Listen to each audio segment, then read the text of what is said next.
Evening.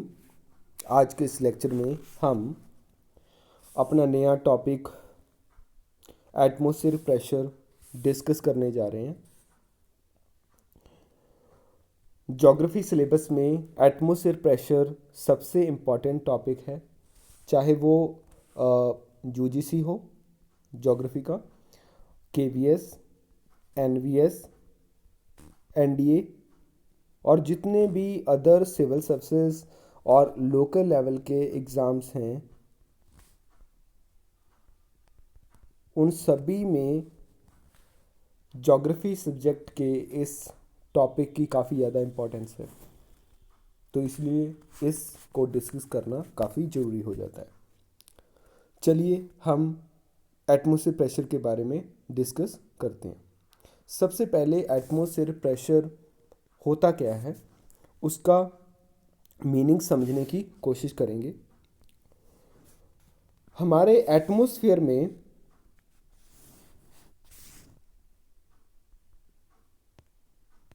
जो total composition है वो गैसेस का है,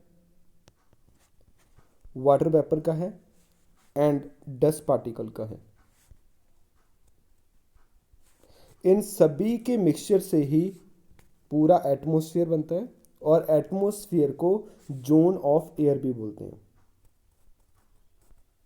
जोन ऑफ एयर।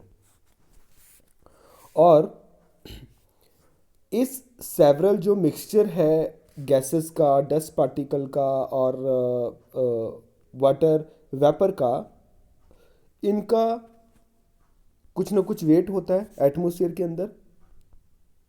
एटमॉस्फेयर के अंदर इनका कुछ वेट होता है। पूरे पार्ट को एयर ही बोलते हैं, तो इट मीन्स एयर का भी वेट है।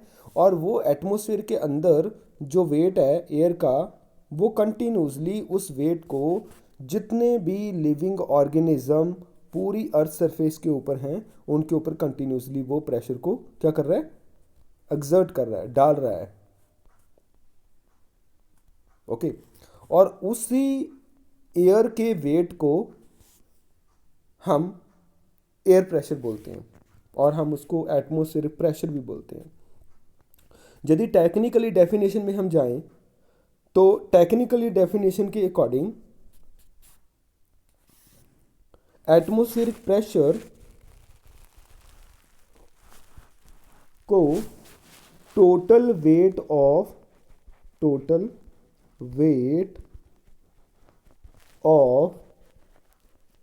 a mass of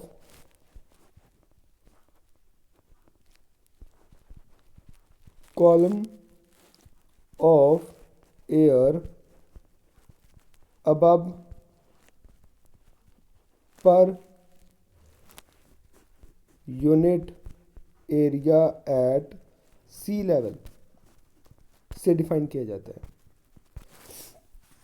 तो सिंपली हम कह सकते हैं कि जितना भी वेट किसका, एयर का है, ठीक है, सी लेवल के ऊपर पर यूनिट एरिया के हिसाब से उसको उसका एटमॉस्फेरिक प्रेशर बोलते हैं। और ये एटमॉस्फेयर की जो प्रेशर आपका होगा, वो एटमॉस्फेरिक प्रेशर स्क्वायर किलोमीटर में, ठीक है, माइल्स में, और हम इसको स्क्वायर फीट में, ओके, एंड सेंटीमीटर में, मिलीमीटर में, किसी भी यूनिट में हम इसको एक्सप्लेन कर सकते हैं। एटमॉस्फेरिक प्रेशर हमेशा, एटमॉस्फेयर जो प्रेशर होगा वो सबसे ज़्यादा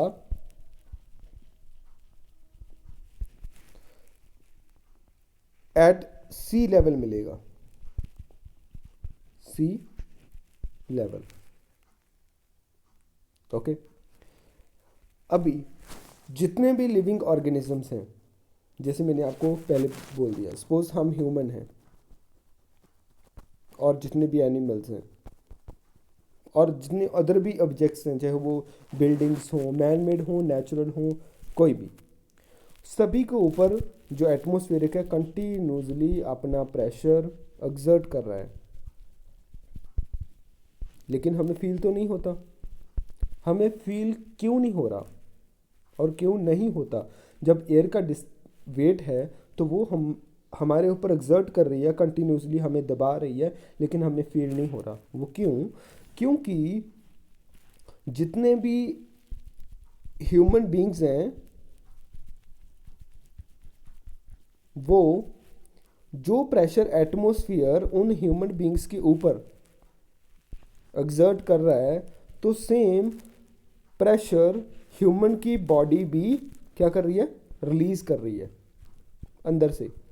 जब आउटर प्रेशर और वो इनर प्रेशर के बीच में बैलेंस क्रिएट हो जाता है, बैलेंस क्रिएट होगा मतलब जितना प्रेशर एटमॉस्फेयर ने हमारे ऊपर डाला, सेम प्रेशर ही हमारी इनर बॉडी ने एक्सर्ट किया, तो उस प्रेशर वैल्यू के बीच में बैलेंस क्रिएट हो जाता है, बैलेंस, और जिसकी वजह से हमें वो प्रेशर फील नहीं होता। हम फ्रीली मूव करते हैं पूरी अर्थ के ऊपर, एटमॉस्फेयर के अंदर, और हमें फील नहीं होता। लेकिन इस चीज़ का पता कब चलता है? जब सपोज आप कहीं घूमने चले गए किसी माउंटेनस एरिया के ऊपर, जब आप फ्लाइट में चले गए, हाइट के ऊपर आपका जो आपकी फ़्लाइट है वो फ्लाई कर रही है, तो वहाँ पे आपको इस चीज़ का जो डिफरेंस है वो देखने को मिलेगा। कैसे? सपोज आप किसी माउंटेनस एरिया में चले गए जहाँ पे हाइट बहुत ज़्यादा है। सपोज मैं माउंट एवरेस्ट की बात करूँ, माउंट एवरेस्ट की बात, ज़्यादा हाइट पे जाने पे आपने देखा होगा कि जो कई पर्सन्स का नोज़ ब्लीडिंग और ईयर में से ब्लीडिंग होना स्टार्ट हो जाता है। वो क्यों होता है? क्योंकि हाइट के अकॉर्डिंग जो प्रेशर है वो क्या होता है? डिक्रीज होगा। और हमारी बॉडी जो है, जब हम हाइट पे जाएंगे, हमारी बॉडी तो सेम ही प्रेशर जो है वो रिलीज करेगी, लेकिन जो एटमोस्फेरिक प्रेशर है वो क्या होता है? वो डिक्रीज हो जाता है हाइट के अकॉर्डिंग। तो जो आउटर प्रेशर है एटमोस्फेयर वाला वो डिक्रीज होगा, लेकिन इनर जो हमारी इनवर्ड प्रेशर है, बॉडी की अंदर से जो प्रेशर रिलीज हो रहा है वो तो सेम रहेगा। तो इसके बीच में इम्बैलेंस क्रिएट हो जाएगा। क्या होगा? Imbalance create. और जब इम्बैलेंस क्रिएट होगा तो हमारी बॉडी से जो प्रेशर रिलीज हो रहा है उसकी वजह से वो ब्लड को पंप करती है और किसी सॉफ्ट पार्ट को ब्रेक करके या सॉफ्ट लेयर को ब्रेक करके वो ब्लड हमारी बॉडी से बाहर आएगा, जिससे हमारी नोज ब्लीडिंग और हमारी जो हम बोलते हैं ईयर ब्लीडिंग या कुछ आपने डमनेस आपको फील होती है, जैसे कान बंद हो जाते हैं, तो वो सारा एटमोस्फेयर प्रेशर के ही एग्जाम्पल्स हैं जो वेरिएशन हमें दिखाई देती हैं। चलिए आगे।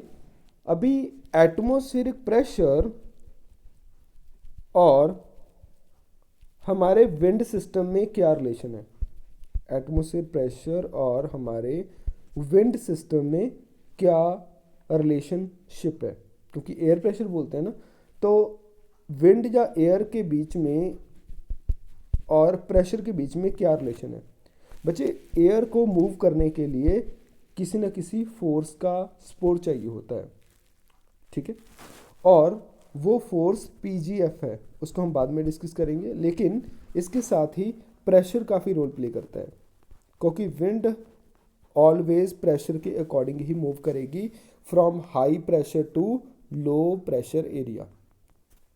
हमेशा ही wind high pressure to low pressure area में ही मूव करेगी। जहाँ पे प्रेशर हाई है वहाँ से विंड चलनी स्टार्ट, और जहाँ पे लो प्रेशर है उस तरफ विंड चलनी स्टार्ट करेगी। ओके, इसको डिस्कस नेक्स्ट वीडियो में किया जाएगा। एंड हम इससे रिलेटेड अगली इन्फॉर्मेशन अभी शुरू करेंगे।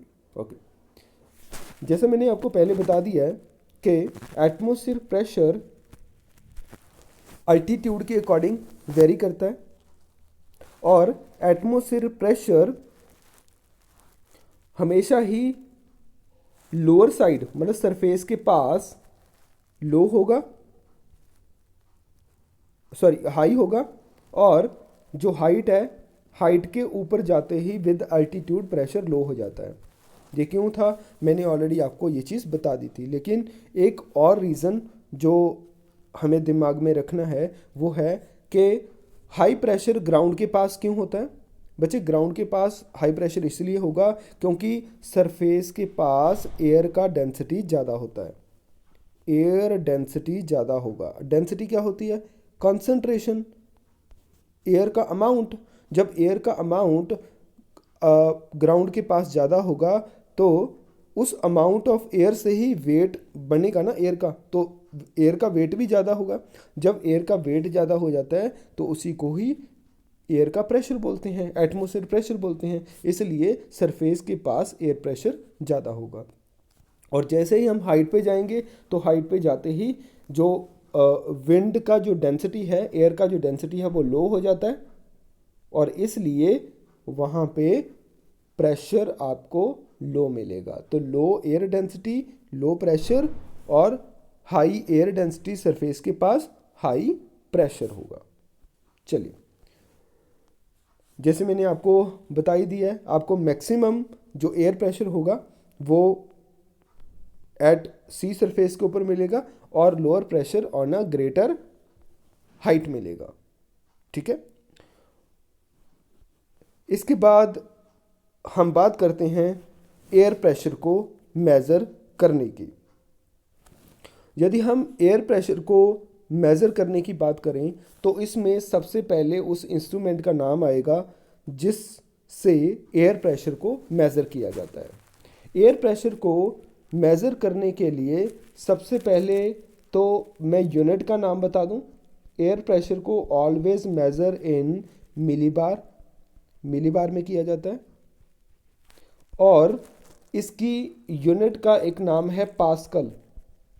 पास्कल उस पर्सन का नाम था जिसने सबसे पहले इस यूनिट को इंट्रोड्यूस किया, इसलिए पास्कल यूनिट और मिलीबार यूनिट दोनों में ही प्रेशर को मेज़र किया जाता है। तो इस चीज़ को दिमाग में रख लेना कि millibar and pascal are the unit to measure the pressure value. Okay, यदि हम वो इंस्ट्रूमेंट का नाम पढ़ें, जो समझें, इंस्ट्रूमेंट का नाम है बैरोमीटर। ओके, बार से आप याद रख सकते हो बैरोमीटर। तो बैरोमीटर एक इंस्ट्रूमेंट है जिसकी हेल्प से हम प्रेशर को, जब प्रेशर वैल्यू को क्या कर सकते हैं, मेज़र कर सकते हैं, उनका मेज़रमेंट होगा।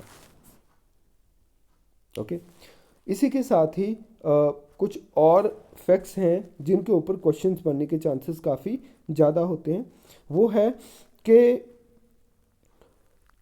हमेशा ही जो प्रेशर वैल्यू को मिलीबार में तो मेज़र करते ही करते हैं, जो स्टैंडर्ड एयर प्रेशर है, standard air pressure value, standard या एवरेज प्रेशर वैल्यू है, ठीक है, ऑन द अर्थ सरफेस और एट ए सी लेवल, वो है 1013.25 मिलीबार। इसको दिमाग में रख लेना, 101%। इससे क्वेश्चन बनता है कि स्टैंडर्ड एयर प्रेशर सी लेवल के ऊपर कितना है। ठीक है, और जो मिलीबार है, 1 मिलीबार जो है वो equal to 1 millibar equal to 1000 dynes होता है, 1000 डाइन्स होता है। एंड जो 1 डाइन है, 1 dyne is equal to the force approximately the weight of 1 milligram, 1 milligram के इक्वल ये जो डाइन्स है वो फोर्स पे अप्लाई होता है। इस बैरोमीटर के आगे बहुत सी टाइप्स आती हैं। जनरली बैरोमीटर तो एक इंस्ट्रूमेंट है, लेकिन बैरोमीटर भी कई टाइप के हैं, जिसमें एक ये एंड्रॉयड बैरोमीटर है, एक मर्करियल बैरोमीटर हम उसको कह सकते हैं, मर्करियल बैरोमीटर है। एंड इसी के साथ ही एंड्रॉयड बैरोमीटर ऑलरेडी मैंने बता दिया है, अल्टी बैरोमीटर है, अल्टी बैरोमीटर, एंड बैरोग्राफ है, माइक्रोबैरोग्राफ है, माइक्रोबैरोग्राफ। तो ये सारी जो कुछ इंस्ट्रूमेंट्स हैं जिसकी हेल्प से हम पूरे के पूरे जो प्रेशर वैल्यूज़ हैं उनको मेज़र किया जाता है। ठीक है, आप जहाँ पे वैल्यूज़ देख सकते हो, तो इन वैल्यूज़ की हेल्प से ही जो प्रेशर वैल्यूज़ को चेक किया जाएगा, रिकॉर्ड किया जाएगा और मेज़र किया जाएगा। ठीक है, एंड आपको मैक्सिमम जो एटमॉस्फेरिक प्रेशर वैल्यू है वो कुछ हाइट तक मिल जाती है, अप्रॉक्सीमेट 1800 फीट अल्टीट्यूड के ऊपर आपको टोटल जो एटमॉस्फेरिक प्रेशर वैल्यू है वो आप उसकी कॉन्सेंट्रेशन देखने को मिलेगी, क्योंकि इसके बाद तो प्रेशर वैल्यू कम होनी शुरू हो जाती है। तो 1800 फीट के ऊपर ही आपको मैक्सिमम प्रेशर वैल्यू जो उसका जो इन्फ्लुएंस है, उसका जो कंसंट्रेशन है देखने को मिलेगा। ओके, एंड अभी एयर और जो एयर प्रेशर और टेम्परेचर के बीच में क्या रिलेशनशिप है? क्या टेम्परेचर और एयर प्रेशर में कोई कनेक्शन है? यस, बिल्कुल है। तो यहाँ पे आपको वहाँ एरो दिखाए गए हैं, तो एक वार्म एयर है और एक कोल्ड एयर है। हमेशा ये चीज़ याद रखना, कोल्ड एयर में जो कोल्ड एयर का जो वेट होगा वो ज़्यादा होगा। ठीक है, और जो वार्म एयर है, वार्म एयर गर्म होने के बाद लाइट हो जाती है, जब लाइट हो जाएगी तो हल्की होगी। ओके, जब एयर लाइट हो जाती है तो वार्म होने के बाद लाइट होगी, लाइट होने के बाद अपलिफ्ट करेगी, राइज करेगी, और राइज करने के बाद उसका जो कंसंट्रेशन है वो ग्राउंड से ऊपर चला जाएगा, मतलब उसकी डेंसिटी किसी पार्ट से कम हो जाएगी, क्योंकि लाइट हो गई तो राइज करेगी, जब राइज करेगी तो लाइट है, लाइट होगी तभी राइज करेगी। तो इसलिए जो भी एरियाज वार्म है, वार्म एरियाज, ओके, जहाँ पे एयर राइज करती है, हमेशा ही वहाँ पे प्रेशर विल बी लो। मैं इसका प्रोमिनेंट एग्जांपल बताऊँ, इसका मैं प्रोमिनेंट एग्जांपल, उस बेल्ट को हम आगे लेक्चर्स में डिस्कस करेंगे नेक्स्ट वीडियोस में। इसका मैं एग्जांपल दे देता हूँ। एक pressure belt equatorial pressure belt है, इक्वेटोरियल प्रेशर बेल्ट, वहाँ पे ऑलवेज प्रेशर लो रहता है। वो क्यों है? क्योंकि वहाँ पे जो एयर है वो राइज कर रही है। ठीक है, यहाँ पे एयर राइज करेगी वार्म होके, तो वहाँ पे डेंसिटी ऑफ एयर एकदम से लेस हो जाएगी और प्रेशर विल बी लो। ठीक है, दूसरी साइड कोल्ड एयर में वेट ज़्यादा होता है तो हैवी वेट होगा। जब हैवी वेट होगी तो हैवी वेट, एयर का वेट हैवी हुआ और वेट के एयर को ही क्या बोलते हैं? प्रेशर। तो वहाँ पे प्रेशर क्या होगा? हाई। तो इसलिए जिस एरिया में एयर सिंक डाउन कर रही है नीचे और कोल्ड एयर होगी, हमेशा ही वहाँ पे pressure value will be high over there. तो इसलिए ये कनेक्शन है किसके बीच में? एयर के टेम्परेचर के बीच में। तो हमेशा ही हॉट एयर या हॉट एरियाज में जो प्रेशर वैल्यू विल बी लो, और कोल्ड एयर या कोल्ड एरिया या यहाँ पे जो एयर है वो सिंक करेगी नीचे की तरफ, वहाँ पे pressure value will be high, और यहाँ पे एयर क्या करेगी? अपलिफ्ट, अपलिफ्ट करेगी।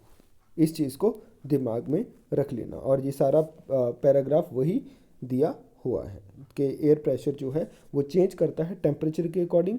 जहाँ पे वार्म एयर राइज करेगी वहाँ पे लो प्रेशर, और जहाँ कोल्ड एयर सिंक करेगी वहाँ पे हाई प्रेशर। इस हिसाब से जो किसी भी एरिया में लो प्रेशर और हाई प्रेशर जो है वो जनरेट होता है, वहाँ पे वो जो प्रेशर वैल्यू है वो उस एरिया में कंसंट्रेट करेगी। आगे एक काफ़ी इम्पॉर्टेंट फोर्स है जो किसी भी प्रेशर वैल्यू और जो मूवमेंट एटमॉस्फेयर में है, जैसे विंड को चलने में हेल्प करती है, और इस फोर्स का नाम है प्रेशर ग्रेडियंट फोर्स। अभी हमें इसको पढ़ने की जरूरत क्यों है? क्योंकि प्रेशर ग्रेडियंट फोर्स किसके साथ लिंक्ड है? प्रेशर वैल्यू के साथ लिंक्ड है।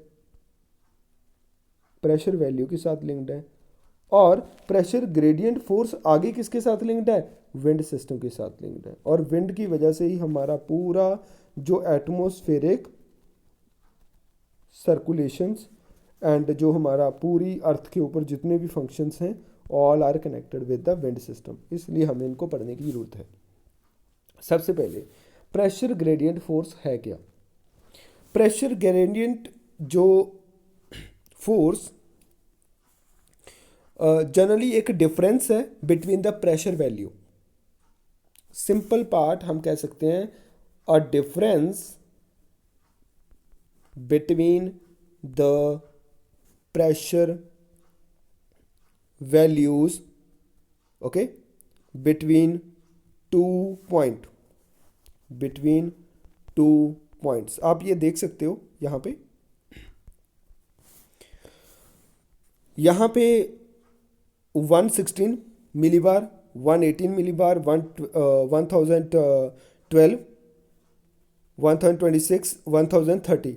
ओके, तो वैल्यू इंक्रीज हो रही है। इट मीन्स सबसे हाई प्रेशर यहाँ पे है, बिकॉज जो आपकी वैल्यू आप देख रहे हो 1030 वाली है, और यहाँ पे 1014 है, 110 है, 16 है, तो प्रेशर क्या होगा, लो होगा।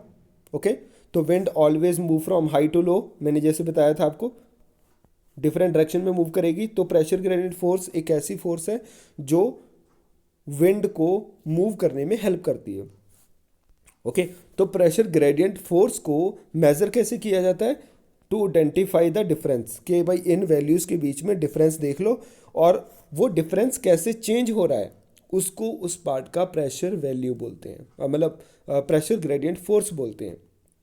तो इसलिए यदि हमने प्रेशर ग्रेडियंट फोर्स को डिफाइन करना है तो हम ये कह सकते हैं the rate of change in the pressure value, the rate of change in the pressure value, getting pressure value.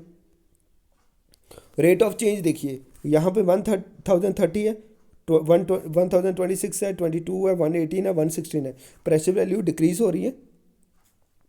और 1030 से 106 और भी डाउन है।